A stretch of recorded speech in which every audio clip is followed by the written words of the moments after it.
12 نومبر 1979 جانشین امیر شریعت سید ابو معاویہ ابو ذر بخاری رحمۃ اللہ علیہ جڑ محلہ گجرانوالا میں ایک یادگار خطاب فرما رہے ہیں، سماعت فرمائیں۔ شکریہ۔ الشیطان الرجیم، بسم اللہ الرحمن الرحیم۔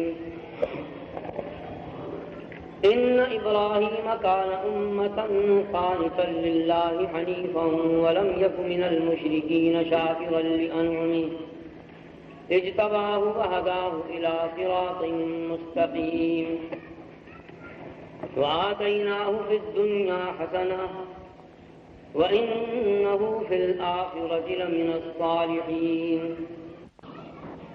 وعن أنس رضي الله تعالى عنه قال قال رسول الله صلى الله عليه وسلم اللهم إنا نسألك إيمانا دائما فرب إيمان غير دائم وأسألك من علم نافع فرب علم غير نافع أو كما قال صلى الله عليه وسلم۔ صدق الله العظيم وصدق رسوله الكريم ونحن على ذلك من الشاهدين والشاكرين والحمد لله رب العالمين۔ بزرگان ملت، برادران عزیز،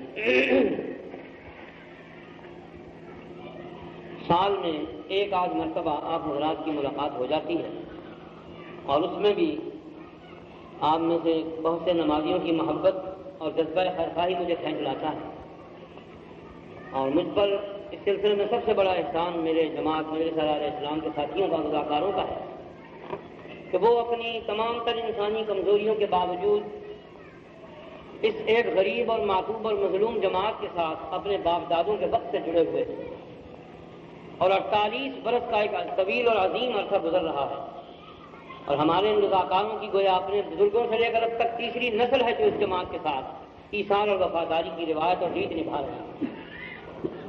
یہ جذبہ کم مبارک نہیں کہ اس دور میں، اس دور بے غیرتی اور دیوسی میں، اس خالص دنیا دارانہ اور مادہ پرستی کے دور میں، اس خالص دنیا طلبی اور چاہ پرستی کے دور میں کوئی شخص ناجائز نہیں بلکہ جائز مفادات کو بھی چھوڑ کر کسی خالص دینی جماعت کے ساتھ وابستہ ہو تو میں اجرو قرآن و حدیث اس شخص کو مجاہد سمجھتا ہوں۔ قدم قدم پر رشوت ہو، ایمان لوٹنے کے لیے ڈاکو گھاٹ میں ہوں، چوری کے 1000 راستے کھلے ہوئے ہوں، اور اغوائے شیطانی اور اغوائے نفس کے اندھے گڑے ہوئے ہوں، جال بچے، اور پھر ایک آدمی جو مولوی نہیں ہے، جو مولوی زیادہ نہیں ہے، پیر نہیں ہے، زیادہ نہیں ہے، اس کو دینداری کا دعویٰ کے عمل میں بھی بظاہر کو دینداری نظر نہیں آتی، وہ اس سب کچھ کو دیکھ کر اور ان سب مصیبتوں کا سامنا کرتے ہوئے پھر اگر ایک دیندار جماعت کے ساتھ وابستہ ہے تو یہ معمولی بات ہے۔ یہ ایسے ہی ہے کہ جوانی ہو، حسن و شباب کی کیفیتیں جو ہیں وہ پر ہوں، بدماشی اور بدکاری کی میں کوئی رکاوٹ نہ ہو، زن و مرد حجاب نہ ہو، اور پھر کوئی آدمی یوسف صدیق علی نبی جناب علیہ الصلوۃ والتسلیم سنت پر عمل کرتے ہوئے بدکاری سے اور حرام سے بچ جائے، اور خدا کے غضب سے ڈر کر، دوزخ کے شعلوں کی لپٹ سے ڈر کر، وہ اپنی آخرت کو یاد کر کے، قبر کے عذاب کو یاد کر کے، وہ خدا کے خوف کو یاد کر کے اس برائی سے ہٹ جائے اور نیکی آ جائے، تو جیسے وہ کم جہاد نہیں ہے، ایسے ہی اس دور میں کسی شخص کا دینی جماعت کسی دینی جماعت کے ساتھ وابستہ ہونا کوئی معمولی بات نہیں۔ ہر چیز مہیا عورت ملتی ہے، شراب ملتی ہے کہ بسا اوقات ہم لوگوں کو سفر میں اتنا پانی ملتا ہے، اور اس کس قسم کی ملتی ہے کہ ہمیں ویسا شربت پانی زندگی میں نصیب نہ ہو۔ ملازمت ملتی ہے، ڈپو ملتا ہے، ایجنسیاں ملتی ہیں، لائسنس ملتے ہیں، پرمٹ ملتے ہیں، رشوتیں ملتی ہیں، ایکسچینج کا کاروبار ملتا ہے، باہر کے ملکوں کی ملازمتیں ملتی ہیں، پتی ملتا ہے، سود ملتا ہے، بوگس کاروباروں کے میں سے منافع ملتا ہے، تعلقات کے ذریعے سے جائیدادیں جاگیریں ملتی ہیں، زمینیں ملتی ہیں، دکانیں ملتی ہیں، بہت کچھ ملتا ہے، سب کچھ ملتا ہے۔ اس کے باوجود جو شخص اس سب چیزوں کو چھوڑ کر غریب دینی جماعت سے وابستہ ہو، آپ اپنے دل پر ہاتھ رکھ کر بتائیں کہ کیا وہ شخص اس دور میں مجاہد نہیں؟ مجاہدوں کی دم نہیں ہوتی، کوئی سینگ نہیں ہوتا ہے۔ جہاد کی کئی قسمیں ہیں، جہاد کی آخری شکل یہ ہے کہ آدمی کے اوپر تفنگ اور تیر تلوار لے کر کے دشمن کے مقابلے میں موت پر کھڑا ہو جائے. یہ آخری شکل ہے کہ جس کے بعد یا خدا ہے یا موت کا فرشتہ ہے یا جان ہے یا خدا. لیکن اس سے پہلے جہاد کی کئی قسمیں ہیں. جہاد کی تیاری کرنا، اپنے گھوڑے کو پالنا، یا آج کے دور میں اپنے موٹر سائیکل کو، اسکوٹر کو، نہیں سائیکل کو، ٹانگے کو، آج کل بھی رسالے کے گھوڑے کو، یا سپاہی کا اپنی آرمڈ کار کو، جیپ کو، اپنے ٹینک کو، ان چیزوں کو صاف کرنا، ان کی مرمت کرنا، ان کو سنوارنا، ان کو محفوظ رکھنا، ان کو میدان جنگ تک پہنچانا، سامان لوڈ کرنا، کمک اور رسد بہم پہنچانا، دوا دارو کا سامان لے کر جانا، سپاہیوں کی روٹی پہنچانا، یہ بھی جہاد کے درجے ہیں. آخری درجہ یہ ہے کہ یہ جان جو ہے جس کی دی ہوئی ہے اس کے لیے قربان. تو دینی جماعتوں کے ساتھی اور اس کے رضاکار یہ بھی اسی قسم کے جہاد میں مصروف ہیں.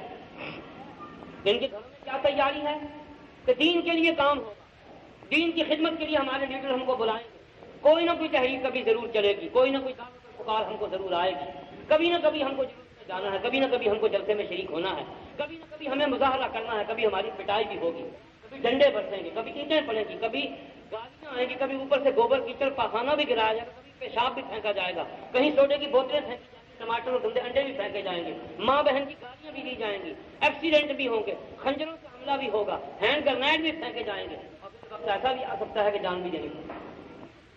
کیا اس جہاد سے مشابہت نہیں؟ ضروری نہیں ہے کہ جہاد فوج ہی میں ہو، جہاد زندگی کے ہر گوشے میں ہے. اور جیسے فوج سارا سال میدان جنگ میں تو نہیں ہوتی، وہ چھاؤنی میں بھی ہوتی ہے، وہ پریڈ بھی کرتی ہے، وہ کافور اکیڈمی میں بھی ہوتی ہے، وہ حسن افزار اکیڈمی میں بھی اس کے آدمی ہوتے ہیں، وارسن کیمپ میں بھی ہوتے ہیں، مالید کے اندر بھی ہوتے ہیں، خیال شریف میں، کراچی کے ہوائی اڈوں پر بھی ہوتے ہیں. کیا ہوتا ہے؟ پریڈ ہو رہی ہے، مالش ہو رہی ہے، بوٹ صاف کیے جاتے. کیا بوٹ صاف کرنا جہاد ہے؟ کیا اپنی وردی کو دھونا اور استری کرنا یہ کوئی جہاد ہے؟ بالکل جہاد ہے. جہاد کی آخری حد کو چھونا بھی جہاد ہے، اور جہاد کی اس حد کو چھونے سے پہلے اس کی تیاری میں جو مرحلہ بھی عبور کرنا پڑ جائے وہ بھی جہاد ہے. ایسے ہی زندگی کے ہر گوشے میں جو جماعتیں دین کے کام کر رہی ہیں، خصوصاً اس دور میں کہ قدم قدم پہ بچے ہیں کانٹے، جگہ جگہ پہ گڑی ہے سوئی، کہ نام لینا مشکل ہے دین کا، اور دن بدن وہ کیفیت پوری ہو رہی ہے جو حضور کریم صلی اللہ علیہ وسلم نے ارشاد فرمایا کہ آخری دور میں وہ وقت آنے والا ہے میری امت کے مجاہدین پر جو دین کا نام لیں گے کہ القائم علی الدین کالقابض علی الجمر، کہ جو شخص میری امت میں سے آخری زمانے میں دین پر قائم رہنا چاہے گا اس کو ایسی مصیبتیں پیش آئیں گی جیسے کسی آدمی کے ہاتھ پر آگ کا دہکتا ہوا انگارہ رکھ دیا جائے اور اس کو کہا جائے کہ اس کو پکڑ کر کھڑے رہو. تو جیسے آگ کے انگارے کو پکڑنا ہی مشکل ہے کہ جائے کہ اس کو پکڑ کر کھڑے رہنا، جیسے وہ مشکل معلوم اور ناممکن معلوم ہوتا ہے، آخری دور میں جو قیامت کا قرب آتا جائے گا دین کے کام کے لیے کھڑے رہنا، اپنے ماں باپ کی مخالفت مول لینا، بہن بھائی، خالہ بہنوئی، بھتیجا داماد بھانجا، نانا دادا، ماں باپ، دوست احباب، محلہ دار، تعلق والے، سیاسی لیڈر، سیاسی واقفین، سیاسی مخالفین، ان کی مخالفت اور مزاحمت کا سامنا کرنا ایسا ہی ہو جائے گا دینداروں کے حق میں جیسے آگ انگارے ہاتھ میں لے کر کھڑے رہنا مشکل ہو جائے گا. وہ نہ بتا نہیں رہے. ایک ووٹنگ اور انتخاب میں دیکھ لیجیے کیا کچھ ہو جاتا ہے. ایک آدمی سچے آدمی کو ووٹ دینا چاہتا ہے، ایک آدمی ایسے آدمی کے حق میں ووٹ دینا چاہتا ہے جو زانی نہیں، شرابی نہیں، چور ڈکیت نہیں، مغوی اور اغوا کنندہ نہیں، خائن نہیں، راشن نہیں، ظالم نہیں، قاتل نہیں، رسہ گیر نہیں، جی بدماشوں کا دوست نہیں. ایک آدمی اس کو ووٹ دینا چاہتا ہے. ساری برادری کہتی ہے یاد رکھنا تم ایسی جگہ غلط کریں گے تو قیامت تک تمہارا سر نہیں ابھرے گا. ہمارے تعلقات ہیں، ہمارے پرانے باپ دادا کی رسم و ریت ہے، مان لیا فلانا زانی بھی ہے، شرابی بھی ہے، ہم کیا کریں، ہمارے تین نسلوں سے تعلقات ہیں، مجھے بہت تقوی کا حیضہ ہو گیا، خبردار جو ووٹ دیا. ایک آدمی دین کی طرف جانا چاہتا ہے لیکن ماں باپ سے لے کر اور سیاسی دوست احباب تک اس کی ٹانگیں کھینچتے ہیں، اس کی گردن دباتے ہیں، اس کو مکے دکھاتے ہیں، اس کو آنکھیں گھور گھور کر اس کو دیکھتے ہیں کہ تمہیں ووٹ نہیں دیں. یہ کیا؟ یہ وہی آنکھ کا انگارہ ہے جو دینداروں کو ہاتھ میں پکڑنا پڑتا ہے کہ اچھا والا ایک اور شریف آدمی ہوتے ہیں لیکن وہ اپنی مرضی سے اپنی رائے بھی نہیں دے سکتے. ان چیزوں کو ہم لوگ محسوس کرتے ہوں گے لیکن کبھی توجہ نہیں کرتے کہ یہ کیا کہتی ہے. یہ وہی کہتی ہے جو حدیث مبارک میں بیان کی گئی. تو میں تو ان لوگوں کو مجاہد سمجھتا ہوں. مجھ میں خامیاں ہیں، میں جہاد میں کمزور ہوں، میں پھسٹی ہوں، کمزور ہوں، ضعیف ہوں، لیکن آفرین ہے ان دوستوں پر، ان عزیزوں پر، ان نوجوانوں پر، ان رضاکاروں پر، ان کے باپ دادوں پر جنہوں نے خود بھی اور اپنی اولاد کو بھی اس راستے پر لگایا، اور صرف لگایا نہیں اس کو نبھایا. ہر دور کی مصیبتیں اٹھائیں، ہر دور میں مخالفت کا سامنا کیا، ہر دور کی حکومتوں سے ٹکر دی، ہر دور کے فرعونوں سے مقابلے میں آئے، جیلیں کی، جوانیاں خرچ کی، جیلوں میں گئے تو اچھے بڑے تندرست تھے، گلاب کے پھول کی طرح شگفتہ تھے، واپس آئے تو ہڈیوں کا ڈھانچہ اور ٹی بی کا بیمار. ہمارے اکابر کا کیا حشر ہوا؟ میرے ابا مرحوم سن 21 جب سب پہلی مرتبہ جیل میں گئے، یہاں داڑھی آئی تھی اور ادھر نہیں تھی، یہاں سرے سے تھی، بھائی ہٹ جاؤ درمیان بیٹھ جائیے، یہ ہوتا رہے گا کام نہیں جڑتا۔ جو آپ ہمیشہ تقریر کے دوران یہ انجینئر کا کارخانہ کھول کر بیٹھ جاتے اس کو چھوڑ دیجیے، یہ انجینئرنگ ڈپارٹمنٹ نہ بنایا کر، مجھے سخت تکلیف ہوتی کام پہلے کرنے کا۔ تو یہاں داڑھی ان کی تھی نہیں، لیکن سن 1923 کے اکتوبر میں جب واپس آئے تو یہاں اگنے والی سفید ہو رہی تھی اور یہاں آ رہی تھی۔ 3 سال کے اندر اندر یہاں آئی تھی اور ادھر تھی نہیں، بال ان کو یہاں بعد میں آئے، اور جو یہاں اگی ہوئی تھی وہ جب واپس نکلے ہیں یہاں سفیدی آ گئی۔ چونکہ یہ اثیر تو بدلا ہوا زمانہ۔ مولانا حبیب الرحمان رحمۃ اللہ علیہ بانکے دبلے پتلے حسین جمیل نہایت نفیس الطبع نازک مزاج، جیل سے واپس آئے تو دائمی طور پر اختلاج قلب کے مریض ہوئے، دائمی طور پر پیشاب کے قطرے کی بیماری سلسل بول کے مریض ہوئے۔ چودھری افضل حق سی آئی ڈی انسپکٹر کے محمد عہدے پر تھے۔ سن 21 میں جیل جانے سے پہلے ابا جی کی تقریر لکھی ہوئی جانے اور وہیں سے وردی اتار پھینکی، جس تھانے میں متعین تھے وہاں آ کر وردی اتاری، استعفیٰ لکھا، اور دوسرے دن اسی تھانے کے باہر کھڑے ہو کر انگریز کے خلاف باغیانہ تقریر۔ اٹھتے ہی مال کو کی حوالات میں ان کو سزا ہوئی، 6 مہینے کے بعد جیل میں بھیج دیے گئے۔ جاتے ہی ان کو 20-22 گھنٹے ہاتھ باندھ کر کڑیاں لگا دی۔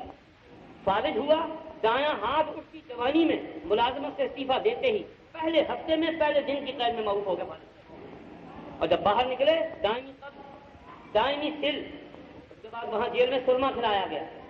یہ مجھے شیخ حسام الدین صاحب رحمۃ اللہ نے خطرہ ہے، سرما کھلایا گیا، ساری عمر کے لیے گلا بنا۔ شیخ حسام الدین BA کی تعلیم حاصل کر کے نکلے، یہ ٹینس اور یہ کرکٹ اور یہ ہاکی گیند بلہ، اس کے پلیئر، اس ٹیم کے چیئرمین، ایک اچھے پیتے خاندان کے آدمی، لاکھوں پتی باپ کے بیٹے، جو رئیسوں اور نوابوں کی زندگی بسر کرتا تھا، جیل سے باہر واپس آئے، ساری عمر کے لیے جمع ہو، ساری عمر کے لیے گھٹنوں کے درد مزمن گنشیہ کی بیماری ہو گئی۔ میں آپ سے پوچھتا ہوں کیا یہ جہاد نہیں ہے؟ ہم 1 روپیہ کا چندہ دیں تو مولوی پر اور دینی جماعتوں پر احسان کرتے ہیں کہ تمہارے باپ کو ہم نے خرید لیا۔ جو شخص کسی جماعت کو اپنی زندگی دے دے، اپنے جسم کو قربان کر دے، روح کو فدا کر دے، کیا وہ جہاد نہیں ہے؟ یا اتنا بڑا جہاد ہم اس کی قیمت کی ادا نہیں کر سکتے؟ ہمارے بزرگوں نے وہ قیمت ادا کی ہے جو ہم ادا کرنے کو تیار نہیں ہیں۔ ہم کیا کہتے ہیں؟ چھوڑو جی چھوڑو، ہماری بھی کوبائی آئی ہوئی ہے، مولویوں کو مار کھانا چاہیے۔ مجھے اماں کہہ گئی تھی کہ آج تم جلدی گھر کو واپس آ جاؤ، جلوس میں نہیں جانا۔ ٹھیک ہے، مولویوں کی اماں کے نکاح میں بھی کہیں نہیں لکھا ہوا کہ ہمیشہ وہ عزت سے کھائیں۔ ہاں، یہ بھی مولویوں کی اماں کے نکاح میں کہیں نہیں لکھا ہوا، لیکن مولوی مجبور ہے، اس لیے کہ وہ قوم نے اس کو ایسی گدی پر بیٹھایا ہے کہ جہاں بیٹھنے کے بعد اگر وہ صحیح رہنمائی نہیں کرتا تو یہودیوں کے مولویوں کی طرح وہ چور بنتا ہے، اور اگر سچی بات کہہ دیتا ہے تو وہ لوگوں کی نگاہوں میں یوں کھٹکتا ہے جیسے خون کی چیز سفید کپڑے پر دکھتی۔ مولوی کی کسی طرح جان بخشی نہیں، اور نہیں ہونی چاہیے۔ میں بھی حق میں ہوں کہ مولوی کی جان بخشی نہیں ہونی چاہیے، کیونکہ وہ جس گدی پر بیٹھا ہے اس کا تقاضا یہی ہے کہ سچ کہو اور جوتے کھاؤ۔ میں CID کے ایجنٹوں کی بات نہیں کرتا، حکومتوں کے جو خفیہ ٹاؤٹ ہوتے ہیں فتویٰ فروش، ان کی میں بات نہیں کرتا، میں مجاہد مولویوں کی بات کرتا ہوں، جو سوکھی کھاتے ہیں، جو زنا سے بچتے ہیں، جو بدکاریوں سے بچتے ہیں، خدا کا خوف رکھتے ہیں، نمازوں کی پابندی کرتے ہیں، خدا کے احکام کو بجا لاتے ہیں، لوگوں کی صحیح رہنمائی کرتے ہیں، میں ان کی بات کرتا ہوں۔ مولویوں کی بھی قسمیں ہیں، جیسے یہودیوں میں اور عیسائیوں میں بھی مولویوں کی 2 قسمیں تھیں، الاحبار و الرہبان، بڑے بڑے علماء، بڑے بڑے پادری، فادر آف ریلیجن، بڑے بڑے پوپ پادری، لیکن ان میں بھی 2 قسمیں تھیں، کچھ حق پرست تھے اور کچھ غیر حق پرست تھے۔ یہ قیامت تک سلسلہ چلتا ہے، یہ ہٹنے والا نہیں۔ دنیا میں 2 قوتیں برسر کار رہے گی، ایک طرف رحمان کی قوت ہے اور ایک طرف شیطان کی قوت ہے۔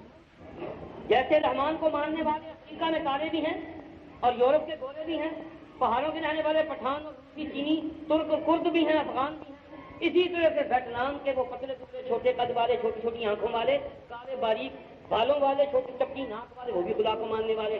اور جیسے شیطان کو ماننے والا مکے میں ابو جہل تھا، ایران کا بدماش حرامی وہ پرویز تھا، مدینے کا عبداللہ بن ابئی تھا، کعب بن اشرف تھا، خیبر کے یہودی سردار تھے، قیصر روم تھا، یمن کے یہودی گورنر تھے، ایران کے لفنگے تھے، افریقہ کے عیسائی بادشاہ تھے۔ جیسے شیطان کو مکے اور مدینے میں ماننے والے تھے، یہاں بھی موجود تھے۔ رحمان کو ماننے والے بھی ہر جگہ ہر دور میں ہر قسم کے آدمی ہوئے تھے، اور شیطان کے ماننے والے بھی ہر جگہ ہر دور میں ہر قسم کے آدمی، کوئی ٹھیکہ نہیں ہے۔ مکے میں ابو جہل تعجب معلوم ہوتا ہے کہ جی اللہ نے کہا، لیکن سامج بھی ہے۔ ہاں خدا نے بتایا ہے کہ خدا ساری قوتیں رکھنے کے باوجود کروڑوں ڈکٹیٹر خدا کے حکم پر قربان کیے جا سکتے ہیں، لیکن خدا نے فطرت کو آزاد کیا۔ خلق فسوّا والذی قدر فہدی، اس نے آدمی کو، مخلوق کو پیدا کیا اور اس کو قانون فطرت کے مطابق ٹھیک ٹھیک بنایا، برابر برابر۔